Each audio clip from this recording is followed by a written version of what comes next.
네, 안녕하십니까. 11월 3일 유병수의 강펀치 시작하겠습니다. 자, 오늘은 아주 귀한 손님을 어렵게 모셨습니다.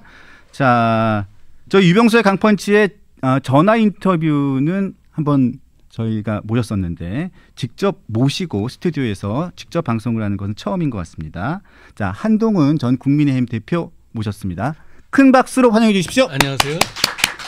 안녕하십니까. 안녕하십니까. 자, 저희가 예. 대표님이 좋아하시는 네. 빙글에 예. 얘기하면 안 되는구나. 좀 받으세요. 예.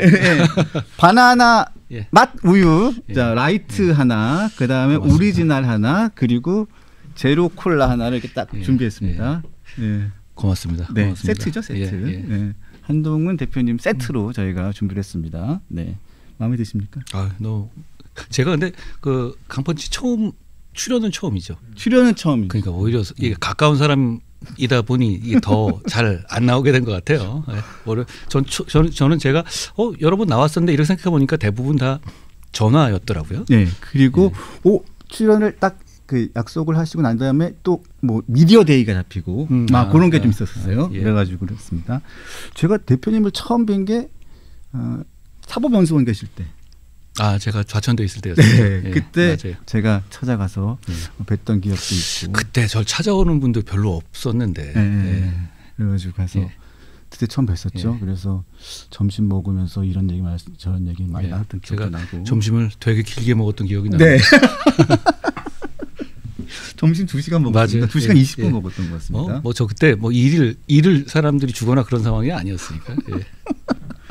그때 검사 두 분 계셨습니까? 그게? 아니요, 저 혼자였습니다. 맞죠? 네. 점심도 혼자 먹으러 다니고 그랬죠. 네, 옛날 기억이 납니다. 예. 자, 중간중간에 또 무슨 뭐 생각이 나면 말씀 좀 하시고요. 이제 바로 본론으로 일단 들어가 보도록 하겠습니다. 자, 지난주 금요일 날 있었죠. 대장동 재판이 1심 재판이 있었습니다. 근데 이 재판이 있자마자 박수현 수석 대변인이 민주당 수석 대변인이 이런 얘기를 했어요. 재판 중지법을 당 차원에서 추진하겠다. 그러면서 이런 얘기를 했는데 국정안전법이다. 국정안전법이다. 그리고 헌법 84조 수호법이다. 이런 얘기를 했는데 이 부분에 대해서 대표님께서 말씀을 하셨거든요. 이거는 말도 안 된다. 이게 무슨 이게 말이 되는 거냐 말씀하셨는데 거기에 대해서 오늘 아침에 민주당의 대표 비서실장이죠. 한민수 의원이 대표님이 비판하신 부분에 대해 가지고 딴지를 확 걸었습니다. 이 부분에 대해 가지고 대표님 입장을 좀 먼저 듣고 싶습니다. 이재명 재판 중지법이죠. 예. 본인들 말에 따르더라도요. 그걸 국정안정법 이렇게 얘기하고 그렇게 부를 하는데요. 감옥 가기 싫어서 대법원의 전원합의체 판결 무력화하고 특정 권력자 1인의 재판을 중지시키겠다는 건데 그걸 국정안정법이라고 하는 건 한마디로 개똥 같은 소리입니다. 네. 예. 계엄령이 계몽령이다라는 것보다 더했으면 더했지 덜하지가 않습니다. 권력자가 자기들이 원하는 목적을 위해서는 어떤 수단을 동원해도 된다는 사람들이 바로 자유민주주의의 적입니다. 민주당에는 왜 이런 자유민주주의의 적에 맞서는 사람이 한 명도 없는지 저는 정말 묻고 싶어요. 민주당은 이재명 대통령이 만약에 자기 재판 막으려고 계엄한다고 해도 막을 사람 한 명 없는 겁니까? 민주당은 자정 능력이라는 게 아예 없는 건지 저는 묻고 싶어요. 그리고 누가 그렇게 얘기했더라고요. 제가 여론의 관심이 뭘 받으려고 이런다. 한민수 의원이요. 네. 근데 제가 이렇게 말씀드릴게요. 당신들이 분탕질만 치지 않아도 제가 잊혀질 수 있는데요. 내 상식과 제가 하는 말이 상식과 민심에 맞는 말이 아니라면 당신들이 이렇게 반응할 필요가 없지 않겠느냐. 저는 이런 말씀 드리고 싶어요. 또 이런 말씀도 하셨어요. 대표님께서는 국민을 참 우습게 보는 집단이다. 예. 왜냐하면 이 재판 중지법을 저는 국정안전법이라고 부르는 데서 정말 실소를 금치 못하겠습니다. 그렇습니다. 정말 예. 이게 왜 국정안전법이죠? 대통령 재판에 대한 중지를 시키는 법이 왜 국정안전법인지를 도저히 저는 이해를 못하겠는데 이 부분에서 대표님께서 참 우습게 보는 네. 집단이다. 이 표현이 정말 정확한 표현이라고 생각을 합니다. 자, 그러면서 뭐 야당이나 법조계 일각에서는 상당 부분에서는 이 대통령에 대한 재판 재개 목소리가 많이 나오고 있습니다. 현실적으로는 좀 어려울 수도 있다는 얘기도 있습니다만 이 부분에 대해서 입장을 여쭤보면요. 이미 대법원 전원 합의체 판결은 이 재판이 계속되어야 한다는 결정을 이미 내렸어요. 그러니까 이미 재판은 계속되어야 하는 겁니다. 그거를 권력의 힘으로 억지로 겁주고 겁박해서 누르고 있을 뿐이죠. 그러니까 저는 당연히 정상적인 판사가 우리 사법부에 남아있다고 생각해요. 그럼 당연히 이 재판은 재개될 겁니다. 그걸 알기 때문에 쫄려서 저러는 거죠. 예. 그걸 알기 때문에 너무너무 두려워서 그걸 어떻게든 눌려보려고 이렇게 재판중지법이 이 국정안정법이라는 개똥 같은 소리 하고 있는 거예요. 결국은 저는 대한민국의 힘을 믿습니다. 민주주의의 힘을 믿어요. 자유민주주의 국가 아닙니까? 이렇게 자기 사법부의 재판 결과를 권력을 동원해서 억지로 막는 것, 이게 자유민주주의의 적입니다. 네. 저희는 대한민국이 자유민주주의의 적을 걸러낼 만한 내공과 힘이 있는 나라다라고 믿습니다. 대표님, 그래서 그러면 좀 대장동 1심 재판으로 한번 넘어가 볼게요. 저기 4년이 넘게 1심이 걸린 것 같습니다. 뭐 예. 재판부도 굉장히 많이 바뀌었고요. 자, 먼저 1심에 대한 총평을 먼저 간단하게 좀 부탁을 드리겠습니다. 재판이 굉장히 오래 걸렸고요. 예. 뭐 저는 형량이 오히려 낮다고 생각해요. 낮다. 예. 예, 그런데 예. 결국은 큰 틀에서는 아무리 권력이 압박을 하더라도 2 더하기 2가 4다라는 것을 2 더하기 2는 5다라고 바꾸는 건 대단히 어렵습니다. 그러니까 2 더하기 2가 4라는 결론을, 당연한 결론을 확인한 거라고 생각해요. 그리고 결국은 그 결정의 최고 모든 이익의 수혜자 그리고 최고 결정자는 이재명 대통령이다라는 점을 명확히 한 판결이라고 생각해요. 일각에서는 이렇게 얘기하죠. 뭐 어떤 언론에서 왜곡해서 이재명 대통령이 관계없는 거다라고. 저는 판결 아무리 봐도 그런 얘기 없던데요. 오히려 성남의 수뇌부라는 표현을 통해서 이재명 대통령이 사실 이걸 결정한 것이라는 뉘앙스가 들어있으면 들어있지, 뭐 그걸 조심해서 썼긴 하겠지만 그걸 피할 수가 없었던 것이죠. 그렇기 때문에 이제 일각에서 이렇게 얘기하잖아요. 이 대통령은 뭐 관련 없고 몰랐을 수 있다. 네. 그럼 그분한테 이렇게 저는 똑같이 묻고 싶어요. 12.3 비상계엄에 대해서 윤석열 대통령은 몰랐다. 이거는 뭐가 다릅니까? 윤 대통령도 구체적으로 체포지시나 이런 거 안 했다고 지금 말씀하고 계시잖아요. 근데 자기들은 뭐라고 합니까? 그거 말도 안 되는 소리라고 주장하고 있죠. 역시 그러면 이 대통령이 그 대장동 사건에서 무관하다라고 주장하려면 윤 대통령이 계엄과 무관하다는 얘기도 본인도 받아들여야 되는 얘기입니다. 네네. 저는 상식에 맞게 대한민국이 운영될 것이다라고 생각해요. 네. 대표님 말씀을 받아서 제가 좀 구체적으로 하나만 더 여쭤보면, 말씀하신 것처럼 민주당에서는 이재명 대표가 무죄라는 게 밝혀진 재판이다 이렇게 주장을 합니다. 그 근거로 이렇게 얘기를 해요. 그 근거가 오마이뉴스 같은데요? 네. 이렇게 얘기를 합니다.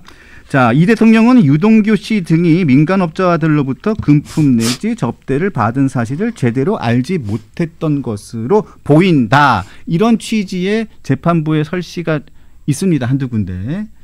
이런 내용을 근거로 삼아서 재판부가 이 대통령은 이것을 알지 못했다. 이렇게 지금 무죄의 증거로 보고, 그러면서 검찰은 공소를 취소해야 한다. 이렇게 얘기를 하는 것이고요. 그리고 대부분의 법조 관계자들은 이 부분에 집중을 합니다. 대표님 말씀하신 것처럼 맨 마지막에 유동규 피고인의 그 양형 이유와 관련돼서 부분에 이렇게 나오죠. 유동규는 중간 관리자 역할을 했고 성남시 수뇌부가 주요 결정을 하는데 주요 결정을 했다. 근데 수뇌부라고 하면 저희가 보통 가장 위에 있는 사람이잖아요. 그렇죠. 성남의 수뇌부는 이재명입니다.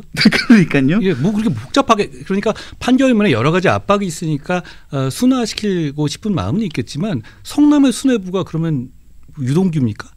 정진상입니까? 정진상 5급 6급밖에 안 되지 않았어요? 실장이었죠. 그냥. 이재명 다음은 정진상 뭐 이런 사람들 아니었어요? 그분들 급이 그렇게 높았나요? 아닙니다. 4급 5급이었습니다. 그분은 비선 실세지 수뇌부라고 부르지 않죠. 네. 그래서 지금 민주당이 계속 그런 주장을 하고 있는데 저는 여기 이거를 한번 말씀드리고 싶어요. 아니 그렇게 자신 있으면 재판 재개해서 무죄 받으면 되는 거 아니에요? 그러면 개헌해가지고 한 번 더 할 수도 있어요. 이재명 대통령 그렇게 무죄 제대로 받아내고 정면 돌파하고 그러면 헌법 개헌해가지고 개헌해서 한 번 더 할 수도 있는 거 아니에요? 근데 뭘 쫄려가지고 그걸 공소 취소하라는데 법을 만들고 이러나요? 그건 스스로도 그 재판 결과 유죄 그리고 중형을 피할 수 없다는 것을 인식하기 때문이에요. 자, 그 재판 결과가 어떤 것이었는지는 민주당의 반응을 보면 알 수 있어요. 오마이뉴스 반응 말고 민주당의 반응을 보면 알 수 있어요. 무슨 얘기냐? 그 재판 결과 그래 우리 그냥 재판 받아보자 내지는 조용히라도 있으면 그 재판 결과가 이재명 대통령에게 유리한 거겠죠. 근데 그게 아니라 재판 결과 나오자마자 재판을 중지법을 만들어야 된다는 국정안정법이라는 말도 안 되는 개똥 같은 짓을 하고 있어요. 그렇죠. 오버하고 있잖아요. 그럼 그 뜻은 뭘 말하는 걸까요? 그건 이 재판 결과 이 재판의 결과가 이재명 대통령에게 극도로 불리하다는 것을 그대로 보여주는 거예요. 네, 네. 뭐 법안의 이름 자체도 국정안정법이라고 얘기하는 것 자체가 본인들이 조금 위험하다라는 걸 본인들이 인식하는 걸 그런 느낌도 받았습니다. 법 자체 이름도 그렇게 바꾸는 걸 보면요.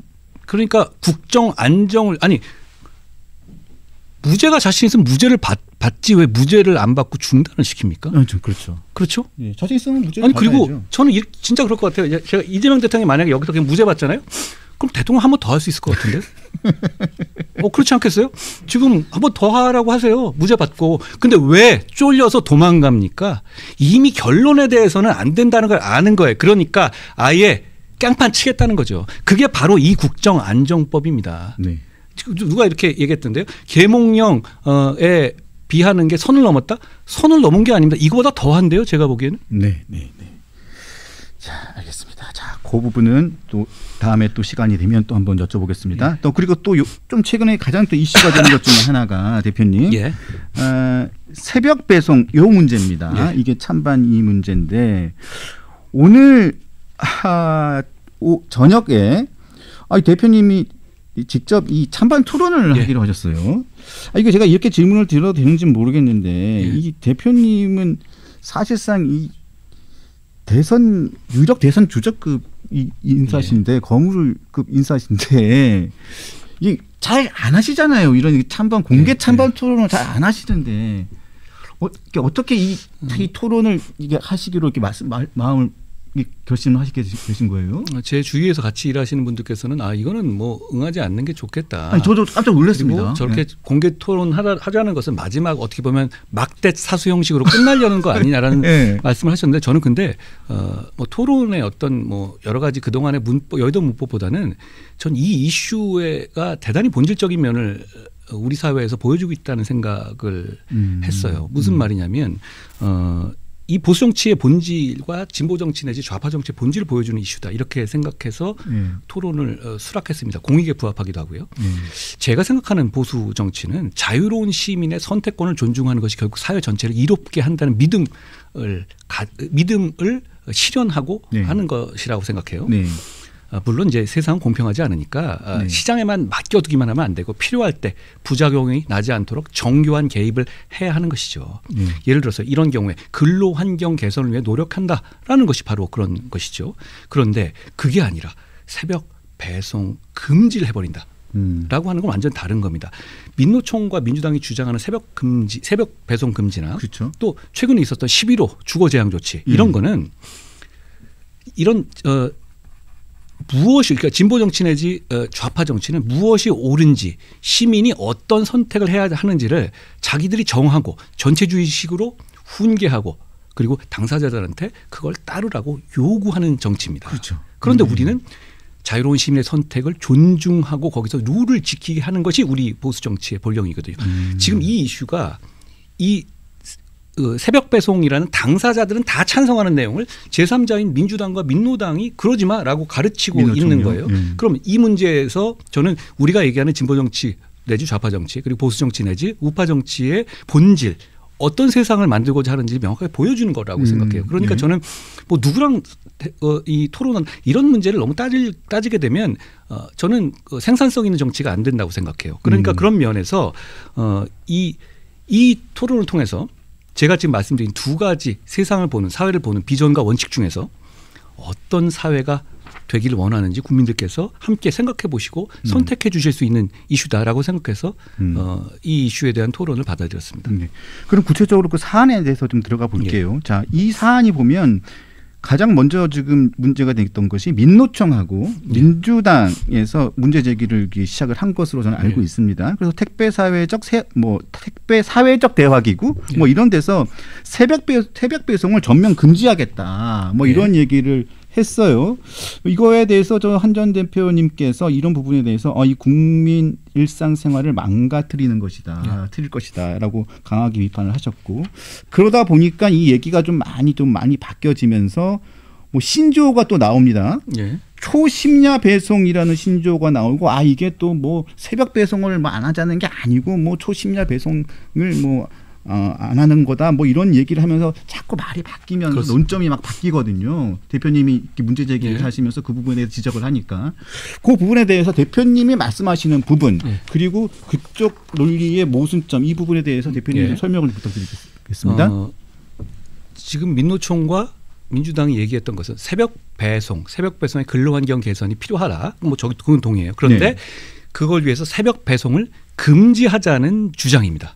네. 그런데 새벽 배송 금지라는 것에 대해서 많은 국민들이 반발하니까 새벽 배송 금지가 아니라 초심야 배송 금지라는 말을 써놨어요. 사전 배송. 찾아봐도 그런 얘기는 없습니다. 네. 그러면서 그 초심야 배송이라는 그 내용이 무슨 배송 금지가 뭐냐면 0시에서 5시까지의 배송은 금지하겠다는 취지예요.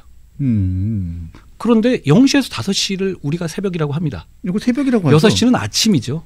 그러니까 지금 이건 그냥 새벽 배송 금지입니다. 그러니까 이 이슈는 새벽 배송을 찬성하느냐 반대하느냐 이슈예요. 근로 조건을 개선에 찬성하느냐 반대하느냐의 이슈가 아닙니다. 저는 근로 조건이 지속적으로 개선돼야 한다는 강한 입장을 가지고 있어요. 네. 보수 입장도 그렇습니다. 그러니까 논점을 틀릴 게 아닙니다. 새벽 배송을 금지할 것이냐 아니냐가 논점인 것이죠. 그러면서 민노총은 여론 나쁘니까 초심야 배송이라는 듣도 보도 못한 단어 만들고 새벽 배송이라고 하면 저 고소하겠다고 합니다.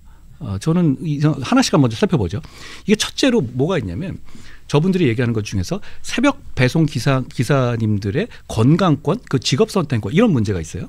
그런데 여러분 이걸 먼저 분명히 해둬야 돼요. 한 사람이 주간 야간을 둘 다 하는 게 아닙니다. 네. 주간 야간 중에 하나를 자유롭게 선택해서 하는 겁니다. 그런데 주간과 야간 배송의 업무 차이의 강도가 크냐? 그건 미미합니다. 수입은 오히려 야간 새벽 배송이 더 많고요. 그리고 야간의 특성상 교통이 뻥뻥 뚫리고 주차가 쉽고 엘리베이터를 이용하기가 편하니까 배송은 오히려 편리합니다. 네. 그런데 지금 민노총이 얘기하는 야간을 선택한 택배 기사님들의 건강 문제는 업무 강도가 주간보다 높기 때문에 과로한다는 뜻이 아니에요.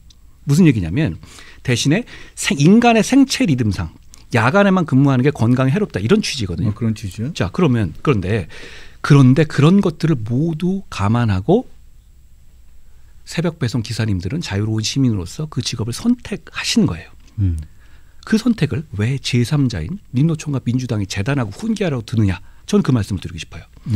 더 나아가면 야간과 새벽에 근무하는 일터는 대한민국에 대단히 많습니다. 많죠. 그게 없으면 대한민국이 돌아가지가 않아요. 같은 물류 중에서만 봐도요. 상하차 그리고 뭐 분류 이런 업무는 일용직 업무거든요. 이 일용직 업무를 새벽에 하는 것에 대해서 민노총은 뭐라고 하지 않아요. 그런데 오히려 이런 업무들이 더 고되고 더 돈을 덜 받습니다. 저는 이건 민노총이 이 부분들에 대해서 얘기 안 하는 이유는 이분들이 조직화되지 않은 일용직이기 때문에 그렇다고 봐요. 전 민노총의 문제는 항상 이런 식입니다. 조직화된 어떤 문제에서 이익 위주로 돌아가기 때문에 실제로 봐야 될 문제를 안 보는 겁니다. 정말 우선적으로 개선해야 될 문제는 이런 부분이에요. 그리고 지금 민노총 주장처럼 새벽 배송을 없애면 지금 이런 부분들 물류에서의 분류 상하차. 그분들은 어디 갑니까? 그분들은 새벽에 더 일해야 합니다.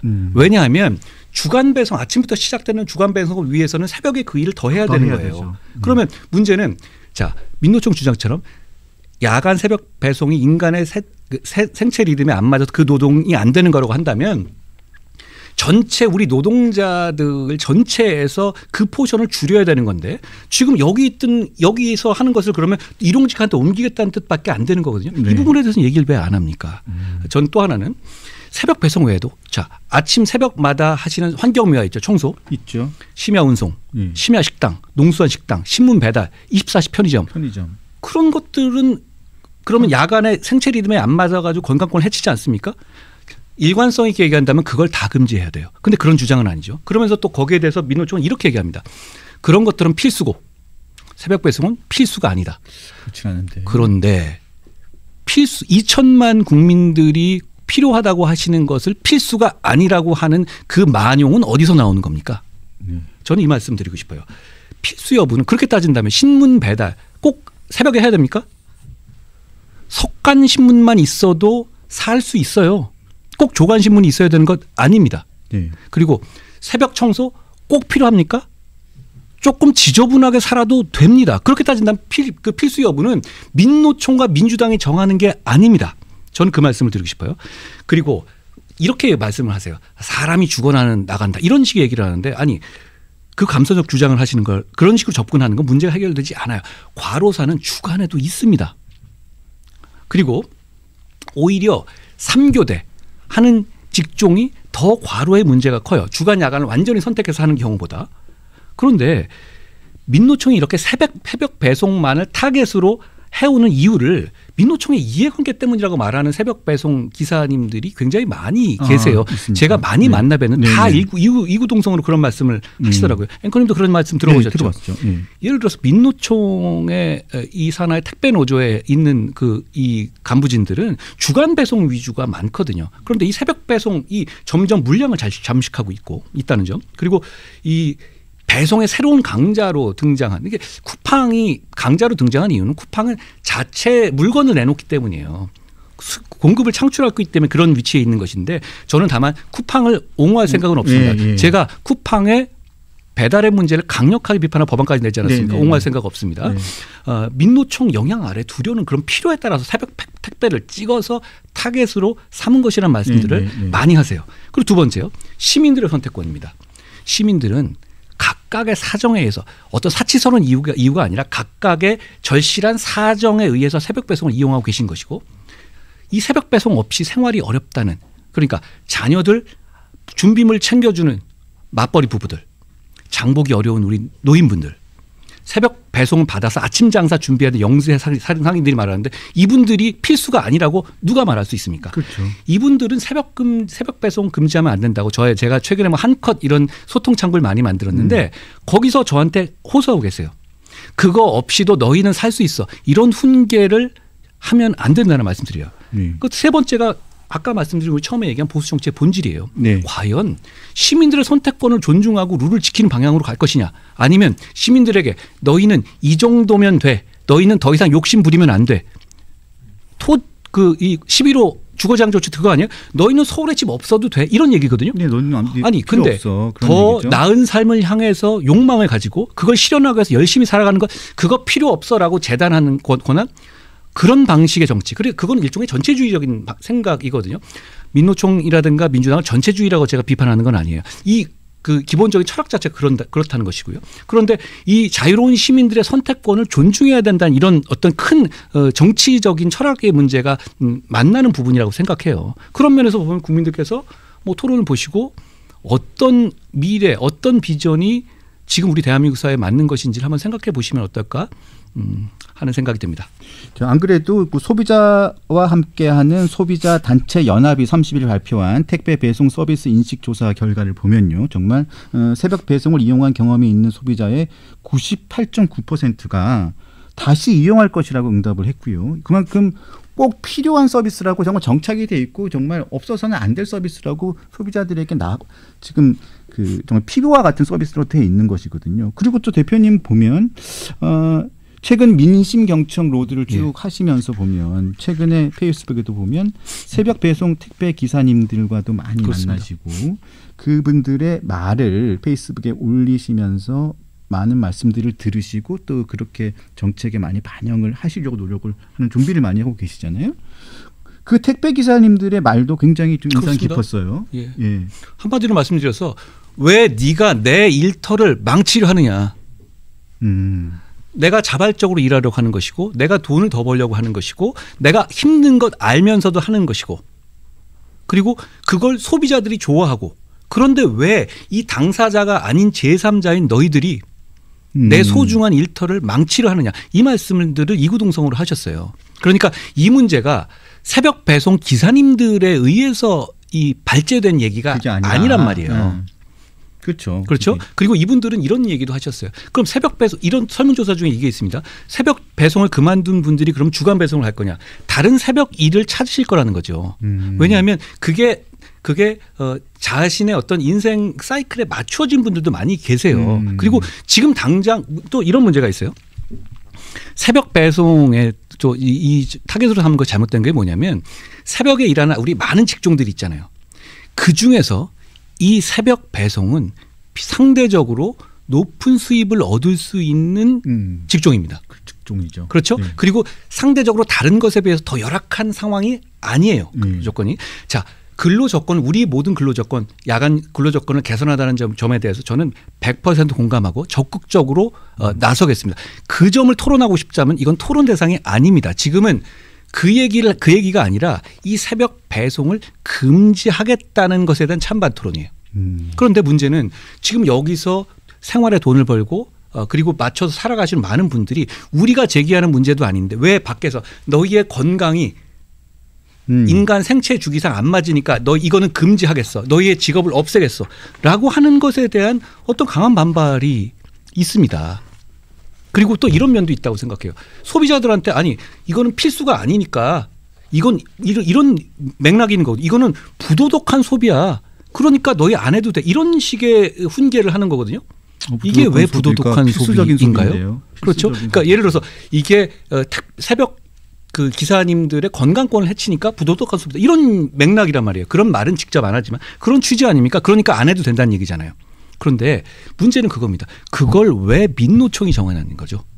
그리고 아까 사회적 합의 제가 말씀하셨는데 그거 민주당이 주도하는 거예요. 거기 국민의힘 들어가 있습니까? 없죠. 그러면 거기에 주요 참여하는 사람들이 누구죠? 박성구 같은 그런 분들이에요. 그러면 이게 사회적 합의입니까? 사회적 합의라면 이 새벽 배송하는 기사님들이 거기 들어가셔야 되는 거 아니에요? 왜 당사자들 그럼 새벽 배송하는 분들이나 소비자들 2천만 이걸 대표하는 분 가서 얘기를 안 듣고 왜 자기들이 그걸 사회적 합의라는 말로 포장을 합니까? 저는 그거 사회적 합의가 아니라고 생각해요. 오늘 또 토론회가 있으니까 그 토론회를 한번 또 지켜보도록 하겠습니다. 그런데 오늘 대화가 토론이 안 될 것 같은데요? 토론이 좀 안 될 것 같은데 일단은 토론을 들어보도록 하겠습니다. 자, 지난주에 에이펙 주간이었습니다. 이재명 대통령이 미국 대통령, 일본 총리, 중국 주석과도 정상 외교를 했는데 일단 한미 관세 협상이 있었습니다.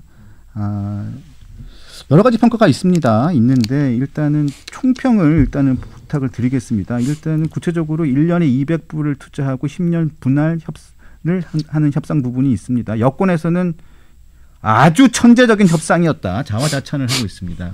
그런데 이 평가에 대해서 야권은 물론이고 일반적인 경제계 쪽에서도 야권은 비판적으로 당연히 보고 있지만 경제계 쪽에서도 이걸 지금 그렇게 봐야 될 상황은 아니다라는 게 중론이거든요. 대표님은 어떻게 보고 계십니까? 어려운 협상이었던 건 맞지만 이재명 정권이기 때문에 10배쯤 더 어려워진 겁니다. 네. 그리고 또 이렇게 얘기하잖아요. 회담 당일, 회담 시점에서 최선을 다했다. 이렇게 말할 수 있어요. 그런데 그 전에 이재명 정권이 했던 대량 실점 때문에 경기 자체에서 패한 겁니다. 자, 5대 0으로 지고 있던 투수가 9회를 선방해서 5대 0으로 경기가 끝난 것. 이걸 선방했다고 마음의 위안을 얻을 수는 없는 거다. 저는 그렇게 생각해요. 5대 0으로 지고 있던 투수가 9회 말에 5대 0으로 선방했다고 잘했다고 할 수는 없는 거죠. 그렇죠. 왜냐하면 그 9회만 볼 게 아니라 경기 전체를 봐야 되는데 이 경기를 이렇게 어렵게 만든 건 이재명 정권이에요. 자, 일단 그리고 양국의 어떤 문서화된 합의도 없다는 점을 지적하고 싶어요. 현재까지 저는 그렇죠. 외교에 관해서 이재명 정권이 정말 잘하길 바랍니다. 지금 우리의 국가대표잖아요. 그러니까 저는 직접적인 비판은 많이 자제하는 편인데 그런데 이재명 정권의 문제는 이겁니다. 외교에 관한 걸 자꾸 국내에서 얘기할 때는 과장해서 얘기하고 사실이 아닌 걸 얘기를 해버려요. 지금 벌써 핵 추진 잠수함에 대한 얘기도 막 바뀌어가고 있잖아요. 네. 그거 지금 얘기하는 거 돌아가는 거 보면 하세월이고 될 것 같지 않은데요. 한 20년 걸릴 것 같은데. 저는 핵 추진 잠수함이 반드시 필요하다고 생각하는 입장이지만 원래 말씀 지금 많이 하셨잖아요. 그렇습니다. 제가 네. 처음에 얘기한 처음 겁니다. 말씀하셨잖아요. 그런데 문제는 지금 계속 바뀌잖아요. 저 그 점을 그러니까 지금도 어떻게 조인트 팩트 시트 같은 게 하나도 안 나오잖아요. 지금 미국 백악관 사이트에 올라 있는 팩트 시트 그 정도 얘기도 우린 못 하고 있어요. 그러면 뭘 가지고 평가하라는 얘기입니까? 저는 그 점을 드리고 싶고요.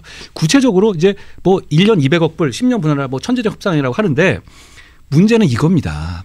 3,500억 불이라는 숫자를 처음에 이재명 대통령이 덜컥 받은 게 문제예요. 예.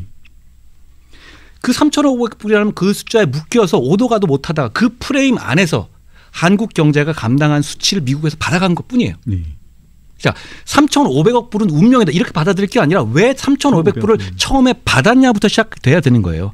그거 지금 자기가 한 거잖아요. 처음부터. 자, 그리고 게다가 이게 결국은 처음에 석 달 전에 이재명 정권 말하던 거하고 너무 달라졌잖아요. 3,500불 그대로 하면 IMF 온다면서요. 탄핵 당한다면서 본인이 그러다가 그러니까 3,500억 불 중에서 175억 불 외에 나머지는 실제로 현금 가는 거 아니라고 했잖아요. 네. 김용범 정책실장이 했죠. 그런 얘기 했었죠. 근데 지금 완전히 이거 2천억 불이 됐는데요.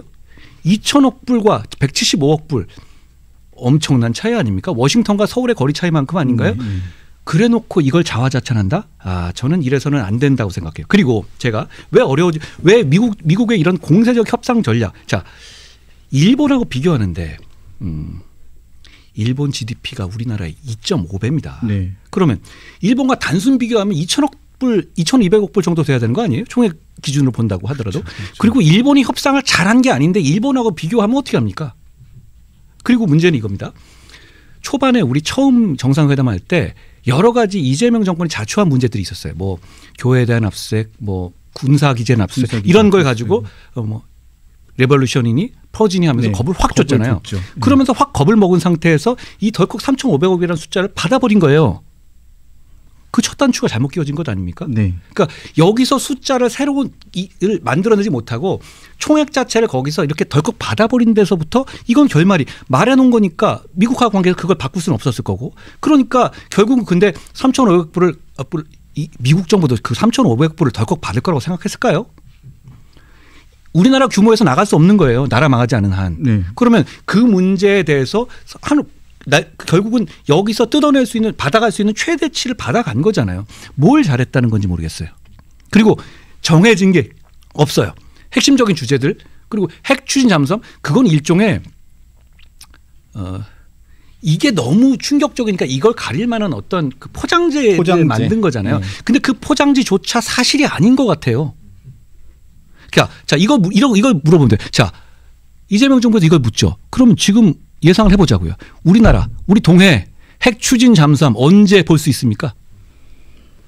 중간 과정이 아니라 그게 언제 우리 국방을 우리 안보를 지킬 수 있는지를 그 청사진이 필요한 거예요. 필요하죠. 야당 아니잖아요. 질러놓고 말면 되는 문제가 아니에요. 언제 동해 바다에 있는 핵 추진 잠수함을 볼 수 있는 겁니까?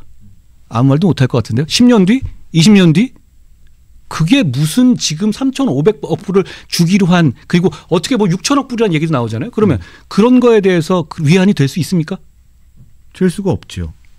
그리고 뭐 말씀하신 그런 내용 중에 좀 세부적인 내용이긴 하지만 또 필리지 손설 콕 집어서 하는 내용을 보면 그 내용만 거기서 짓는다고 하더라도 여러 가지 절차를 쭉 봤을 때 뭐 뭐 검증을 통과해야 되고 무엇을 통과해야 되고 하다 보면 한 20년 30년이 걸려버리잖아요. 군의 정찰도 필요하지만 필리 조선소가 지금 배를 제대로 만들 수 있는 수준이 아니잖아요. 그렇죠. 잠수함은 더 그러면 이거랑 비슷해요. 그러면 과거에 정주영 그 회장이 여기다가 영국 가서 여기다 울산에다가 우리가 조선소 짓게 이거랑 비슷한 얘기 단계거든요. 그러면 거기서 잠수함이 동해에 언제까지 나온다는 거예요.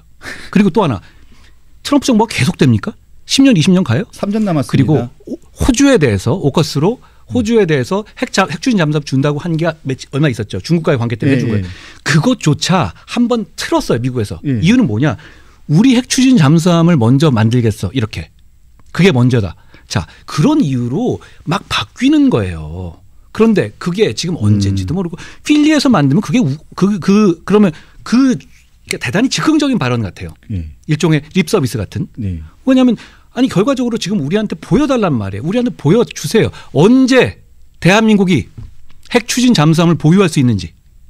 맞습니다. 보고서 말고 근데 말 잘못했어요. 보고서라도 봤으면 좋겠네요. 보고서조차 팩트시트 한 장 안 보여주고 있잖아요. 그 말만 믿는다고요? 빨리 계속 바뀌지 않을까요? 계속 바뀌고 위성락 이 실장이 하는 얘기랑 대통령이 하는 얘기랑 김용범 실장이 하는 얘기가 다 다르잖아요. 누구만 믿어야 되는 겁니까? 다릅니다. 매우 다릅니다. 그리고 결정적으로 트럼프 대통령이나 러트닉 같은 분이 하는 얘기하고도 전혀 다릅니다.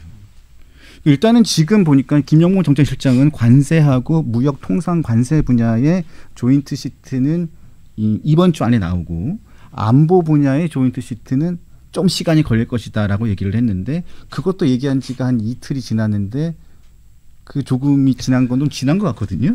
아직 안 나오고 있습니다. 이걸 비교해 봐 주십시오. 제가 페북에도 올렸는데 백악관은 팩트 시트를 그날 올렸습니다. 우리는 그러면 거기 내용을 볼 때 우리가 볼 때 좀 받아들이기 어려운 내용들도 있어요. 그러면 그걸 반박하는 내용이라도 공식적으로 내야 되는 것 아니에요? 내야죠. 그거 아니면 계속 끌려다닐 겁니까? 그러면 왜 문서 하나 없는 외교가 어디 있습니까? 자, 이 외교가 그냥 마음의 평화를 얻자는 게 아니잖아요. 국익을 지키기 위한 것이죠. 이재명 정부가 들어서고 난 다음에 모든 협상은 다 이런 식인 것 같습니다. 문서가 없는 외교, 문서가 없는 협상, 문서가 없는 발표. 아니 야당 정치하듯이 하고 있잖아요. 이러려면 정권을 왜 잡은 거예요? 왜 아직도 야당처럼 대한민국을 이끌고 있습니까? 저 답답합니다 정말. 그래서 지금 계속 뭐 조인트 시트는 뭐 발표한다고 하는데 계속 시간이 미뤄지고 있어서 또 계속 지금 뒤치다꺼리를 하고 있는 게 아닌가 싶기도 해서 지금 답답한 심정이고요. 그리고 또 하나 좀 여쭤보고 싶은 게 대표님이 11호 부동산 대책을 두고 이렇게 말씀하셨잖아요. 저는 제가 귀가 나빠서 그런지 저는 주거 제한 조치로 들었거든요. 아니 전 제앙이라고 한 거예요. 아 그래요? 네. 저는 대표님이 주거 제한 조치라고 저는 말씀하셨다고 들었는데 이 말씀도 괜찮은데요. 아 그래요? 근데 어쨌든 저는 주거 제한 조치라고 말씀드린 거예요. 근데 지금 오늘 들으니까 대표님은 주거 제앙 조치라고 하셨고 그 기사를 보니까 주거 제앙이라고 되어 있더라고요. 맞아요. 그래서 대표님이 맨 처음에는 주거 제한 조치를 말씀하셨다가 이 단어를 더 발전시키신 건가 이렇게 제가 저는 제앙이라고 생각해요. 아 제앙. 왜 그러냐면 28번 실패해봤었으면 방향을 잡아야 되는 것이고 이재명 대통령 본인도 반대로 간다고 약속해놓고 아무 이유 없이 바꿨잖아요. 그리고 그 결과가 이미 지금 기도했던 것과 반대 방향으로 나타나고 있죠. 네, 저도 집 사고 싶었는데 못 사게 돼가지고 좀 굉장히 슬픕니다. 예. 그래서 전 주거 제한 조치라고 생각을 하고 있었습니다. 그래서 이런 상황이고, 자 지금 주거 제한 조치와 관련해 가지고 여러 글을 많이 쓰셨는데, 자 이 부분에 대해서도 말씀을 많이 들었는데 저는 특히 이 이찬진 원장에 대해서 최근에 TV조선 저희 단독 보도가 좀 으로 이찬진 원장이 지금 굉장히 궁지에 몰렸는데 이 부분에 대해서 좀 말씀을 좀 듣고 싶습니다. 어떻게 이 강남에 있는 아파트에 이 소송까지 해가지고 본인이 동 대표가 되려고 하는 건지. 저는 먼저 이 말씀 드리고 싶어요. 네. 자, 이 주거 제한 조치를 주도했던 이상경 차관 그만뒀죠. 그리고 이찬진 금감원장 지금 현재 전 그만둬야 한다고 생각해요. 그런데 이분들을 제가 비판하는 것은 이분들의 파렴치함이라든가 표리 부동은 2번입니다. 2번. 1번은 무능입니다. 무능. 이런 제한 조치를 이렇게 내놓은 무능을 말하는 거예요. 이분들이 부도덕하다는 문제는 정말 부도덕하더라도 유능해서 국민들을 잘 살게 해주면 저는 한쪽 눈을 감겠습니다. 그런데 무능한 사람들이 부도덕하기까지 한 거예요. 그걸 국민들이 참아줄 수 있습니까? 어렵죠. 부도덕한 사람이 유능한 경우도 있습니다. 저는 그건 때에 따라 참겠습니다. 많은 국민들이 그러실 거예요. 그런데 결과적으로 이런 결과를 내놓고 그런데 이런 조치를 한 사람들을 보니 실제로 자기들이 떠들고 있는 내용과 정반대의 인생을 살아오고 정반대로 치부를 해온 거예요. 그러면 자, 이 문제는 이 사람들의 도덕성 문제뿐이 아니라 이런 사람들이 주도하는 정책을 국민들이 신뢰할 것 같습니까? 신뢰하지 못하죠. 그러면 이미 이런 분들이 주도했다는 것 자체로도 이 정책은 끝났습니다. 철회해야 합니다. 저는 철회해야 된다고 말씀드리고요. 그리고 당연히 이상경 1차관 그만뒀듯이 이찬진 금감원장 그만둬야 합니다. 네. 그러니까 이유는 TV조에서 보도한 것들 보고 좀 놀랐는데 부동산을 수집하시는 거 아니에요, 이분?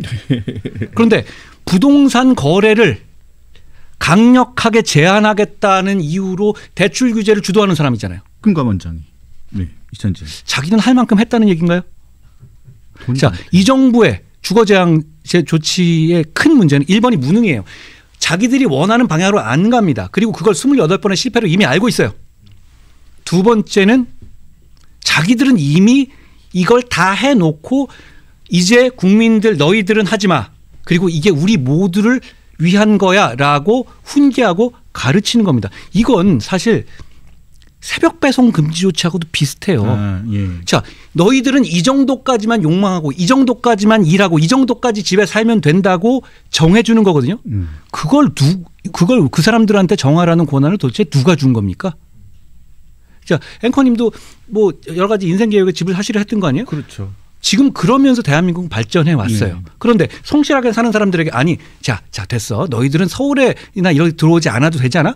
이 정도면 살만해. 이 정도면 살만하다는 걸 자기들이 정할 수 없다는 것. 그리고 자기들은 그 정도로 살고 있지 않다는 것. 그렇죠. 그 문제 때문에 국민들이 분노하는 거예요. 이걸 대충 에이펙 전국 넘어가고 해서 대충 주거 제한 조치를 퉁치고 넘어가려고 한다? 이래서는 안 됩니다. 그리고 이찬진 씨 같은 경우는 재산 내고를 한번 봐야 돼요. 그런데 지난번 무슨 화재 사고로 인해 가지고 재산이 그건 뭡니까? 그러면 본인이 내야죠, 지금. 내야죠. 지금 부동산을 얼마 전에 이런 쇼도 했던데요. 그분이 무슨 저 주식 상품을 사는 그런 쇼 하지 말고 자기 부동산 내역을 지금 제시하십시오. 어차피 내야 되는 것 아니에요? 내야죠. 금감원장 아니에요? 공직자 아닙니까?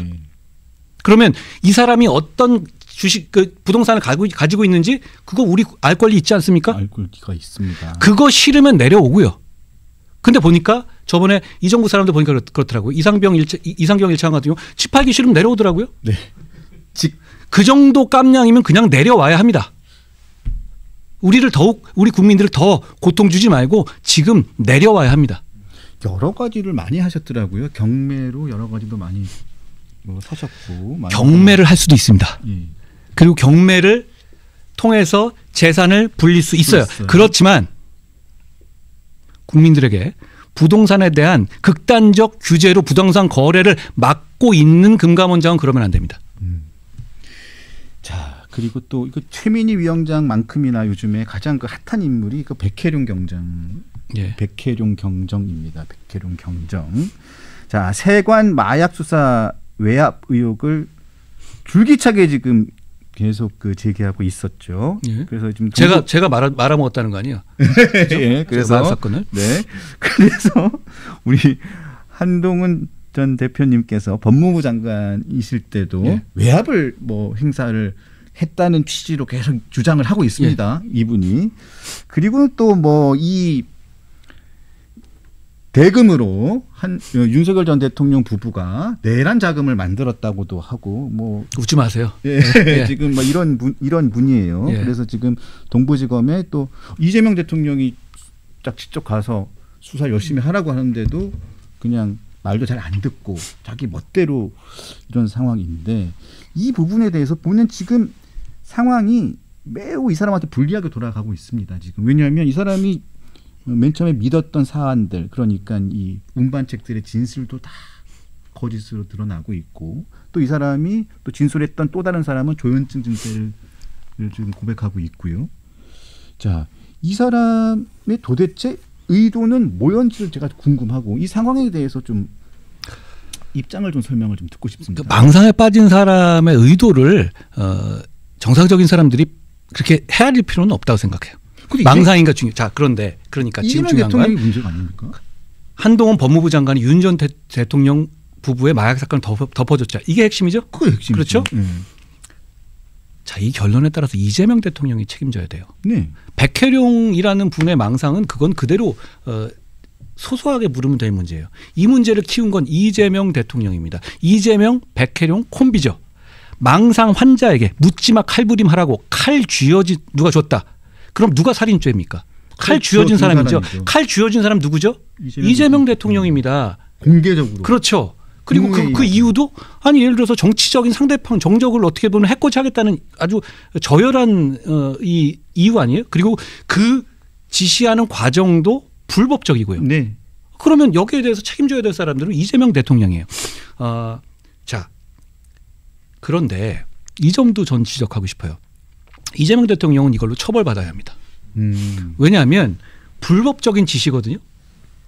그런 식으로 일선 검사에게 누구 해라고 하면 사건 지시하면 안 되는 겁니다. 그렇죠. 그렇죠? 안 되는 거죠. 비슷한 거 보시지 않았어요? 지금 특검에서 하고 있는 윤석열 대통령이 최상병 사건에서 군검찰한테 그렇게 했다라는 거 가지고 지금 특검까지 하고 있잖아요. 네, 특검하고 있죠. 이게 둘이 다릅니까? 똑같은 일. 똑같죠. 더 심하죠. 이거는. 더 심하죠. 네, 이건 더 심하죠. 공개적으로 사람 죽이면 살인죄가 아닙니까? 저는 이 점, 이 대통령이 퇴임 후에 반드시 처벌받게 될 것이다 라고 생각합니다. 그게 아니면 윤 대통령 그것도 저렇게 저런 입장 가지면 안 되죠. 그렇지 않겠습니까? 네. 자, 그래서 백경정의 지금 이 수사 이 내용 조만간에 제가 보니까 그 지난번에 국감 나와서 그 검찰총장 대행이 조만간 그 실체적 진실이 밝혀질 것이다라고 얘기를 했는데 그래서 한동훈 법무부 장관 전 법무부 장관이나 뭐 이쪽 그 관련된 부분에 진척이 있습니까?라고 했더니 없습니다. 그러니까 저 내용대로라면 딱 그거예요. 저게 역시 이것도 논점을 헷갈리면 안 되는데요. 이건 한동훈 법무부 장관이 마약 사건 말아먹었다. 이게 범죄의 핵심이에요. 그게 맞으면 저는 감옥 가야 되고요. 맞으면 그리고 그런 결과가 나오면 저는 감옥 가겠습니다. 그게 틀리면 저 망상병 환자의 묻지마 칼부림에 칼 쥐어진 이재명 대통령이 책임지고 나중에 형사처벌 받아야 되는 겁니다. 아주 심플한 사안이거든요. 네. 결국 이 문제는 과거의 다른 버닝썬이 이런 거 달리 대충 뭉개질 수가 없어요. 왜냐하면 명확하게 이게 참이냐 아니냐의 질문이 이미 나와 있거든요. 그렇죠. 너무 제가 마약 수사를 알고 덮었으면 제가 감옥 가고요. 그게 아니면 이 대통령이 법적 책임 져야죠. 그리고 너무 공개적으로 지시를 했습니다. 이 대통령이 너무 그렇죠. 공개적으로. 그리고 필요하면 검사를 추가 투입하여 백경정을 또 수사팀에 포함시켜서 수사를 하도록. 우리나라의 경정이 몇천 명이거든요. 4-5천 명 정도 되죠. 근데 경정을 대통령이 어디 넣어라? 야, 이거는 그냥 이 어벤져스 만들어라 이런 거거든요. 네. 그런 얘기잖아요. 네. 그러면 그 사람을 그렇게 보증하고 뒷배선 사람이 이재명이죠. 지금 여기서는 일종의 백혜룡은 이재명의 페르소나예요. 그럼 그 책임도 자기가 같이 가져가야 되는 거 아니에요? 네. 그리고 그런데 정작 경찰에서는 이 백혜룡 씨에 대한 평가가 끝났어요. 이재명 정권 들어오고 난 다음에 한 인사에서 왜 이 사람 승진 안 시켰죠? 몇천 명 중에 한 명 뽑는 건데 아니 이문정도 검사장 승진시키는 정권에서 왜 백혜룡은 파출소에 보냅니까? 그만큼 맞아요. 자기들도 이거 망상이라는 거 아는 거예요. 망상이라는 걸 아는 고의가 있습니다. 그러니까 이건 이슈를 만들어 놓고 그냥 날려보내겠다는 건데 그건 아닙니다. 제가 끝까지 잡고 있을 겁니다. 끝까지 결론을 보고 결론 보고 우리 다시 한번 얘기합시다. 결론 보고 나서 이 결론에 따라서 내가 감옥에 갈지 다른 사람이 갈지 한번 우리 한번 봅시다. 네, 알겠습니다. 자, 이거 시간이 진짜 너무 아쉽습니다. 너무 오래 한 거 아니에요? 네, 너무 좀 오래 하고 있는데 근데 좀 즐거워하시는 것 같아서 대표님, 자 그냥 간단하게 질문을 안 드릴 수 없어서 지방선거 관련된 질문을 많이 받으셨잖아요. 지방선거는 출마 안 하시겠다. 입장이신 거죠? 저는 지금 이제 민심 경청 로드 이렇게 하면서 많은 시민들을 만나고 계세요. 그런데 7개월이나 남은 문제고 저를 만나는 분들 중에서 지방선거 얘기하시는 분 한 명도 없습니다. 여의도의 문제일 뿐이고요. 그리고 많은 변동이 있을 거잖아요. 그러면 그걸 가지고 제가 그거에 대한 지금의 계획을 밝히거나 이런 게 적절하지 않아요. 네. 제가 말씀드린 것처럼 저는 지방선거에 대해서 출마할 생각은 없어요.